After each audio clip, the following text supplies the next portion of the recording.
5. ročník sympatickej výtvarnej súťaže Očami detí usporiadala v roku 2015 miestna akčná skupina Vršatec v centre nášho mikroregiónu. Dom kultúry v Nemšovej teda patril v piatok 5. júna našim najmenším. Pozrieť si výtvarné práce a podporiť víťazov potleskom prišli okrem učiteľov základných škôl aj starostovia niekoľkých obcí.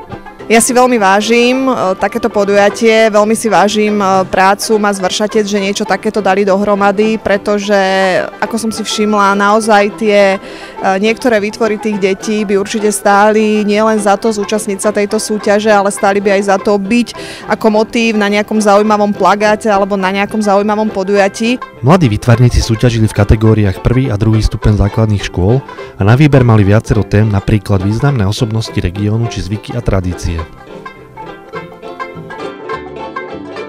Nelly, povedz nám niečo bližšie o sebe.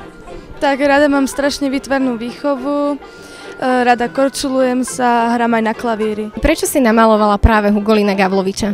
Pretože je to najznámejšia osobnosť Prusky a učíme sa veľa o ňo aj v škole. Čím sa snažíte deti motivovať, aby kreslili také krásne práce? No snažím sa ich motivovať svojou vlastnou tvorbou, takže im vždycky poviem, že ako by som to robila, alebo čo je zaujímavé a snažíme sa hlavne spolu prísť nejakým brainstormingom na nové veci, na nové nápady, aby sme boli originálni.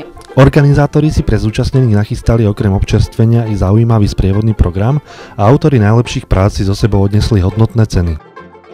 Mladým umelcom prajeme do ďalších ročníkov mnoho inšpirácií a tvorivého ducha a tešíme sa na stretnutie opäť o rok.